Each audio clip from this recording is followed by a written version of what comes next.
Teníamos allí el contexto explicándoles un poco a ustedes qué es lo que ha sucedido hoy con esta nota de orientación que ha emitido el ACNUR, que es la oficina de la ONU que se encarga de todo este tema que tiene que ver con los refugiados. Cataloga ya a los migrantes venezolanos así como refugiados. Hablamos de esta noticia con Gabriel Pastor, periodista, corresponsal del Observador para América Latina y columnista. Gabriel, bienvenido.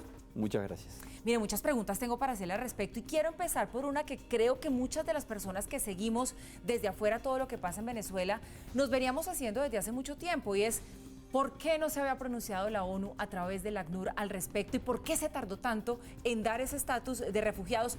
En dar, que usted ya me va a decir hasta qué punto esto es de obligatorio cumplimiento, pero digámoslo así, en este momento, dar ese estatus de refugiados a los migrantes venezolanos. Yo lo que creo que estas orientaciones que da ACNUR a los países de América Latina y en particular a los que están recibiendo venezolanos, es una orientación vinculada a algo, me parece a mí, previo a los refugiados. Sí.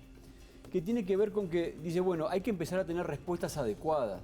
El estatus de refugiado es un estatus que demora, que es individual, que hay que hacerlo por personas. Se empiezan a golpear miles de venezolanos en la frontera pidiendo refugio, el Estado no tiene manera de dar una respuesta adecuada. Entonces, ¿qué dice el ACNUR? Señores, atiendan esa realidad.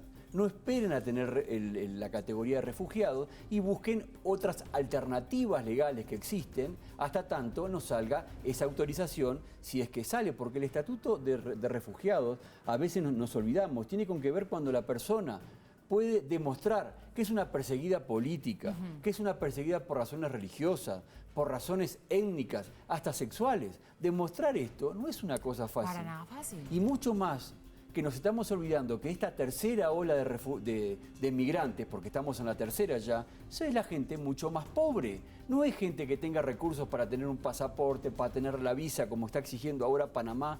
Y lo que está viendo ACNUR, me parece a mí, es que empieza a haber medidas o actitudes discriminatorias que está generando un problema en la región.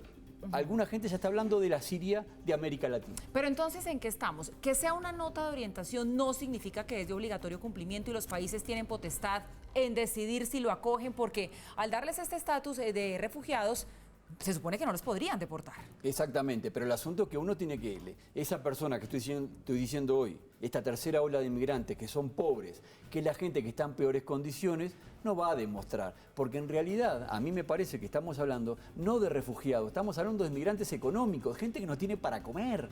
No es un perseguido político, un perseguido por razones ideológicas, es una persona que no tiene para comer, por lo tanto es un emigrante económico. ¿Y qué hacemos con estos emigrantes económicos? ¿Lo echamos porque no pueden ser refugiados?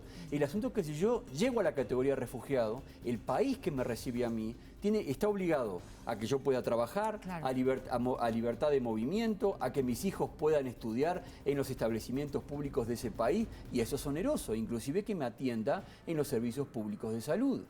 Y entonces ACNUR hace este llamado y dice algo que me parece que es muy importante y que creo que ha pasado desapercibido, y le pide a los países que por favor que luchen contra la discriminación, contra la xenofobia y contra el racismo, porque realmente están pasando de estas cosas en algunos países de la región.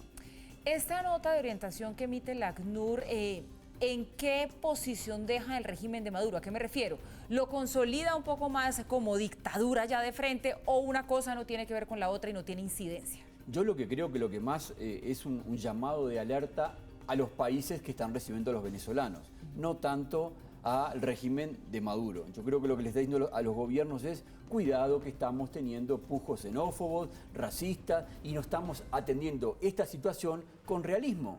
Por ejemplo, los trámites que puso el gobierno de Colombia para controlar, de algún modo, es una tranca para que puedan entrar estos venezolanos. Yo no digo que esté mal, lo que digo que es un freno respecto a las políticas que define ACNUR para recibir al otro que está desprotegido. ¿Cómo le voy a exigir pasaporte a un venezolano que está en las peores condiciones, que hoy en el mercado negro se están vendiendo los pasaportes, se ofrecen a $2.000, $8.000? ¿Cómo voy a plantear tener una visa como exige Panamá? En el fondo son medidas discriminatorias para recibir a estos venezolanos. Gabriel, rápidamente déjeme hacerle una última pregunta, y es: este anuncio que hace el ACNUR seguramente va a motivar una migración masiva de venezolanos a lo que les queda más cercano, que son todos los países de América Latina. Totalmente. ¿Qué opción tenemos de movernos en bloque, como lo ha intentado a veces con éxito, a veces no tanto, Europa? A mí me parece que esa es la mejor medida, tomar estrategias más regionales. Solamente tengamos en cuenta este dato.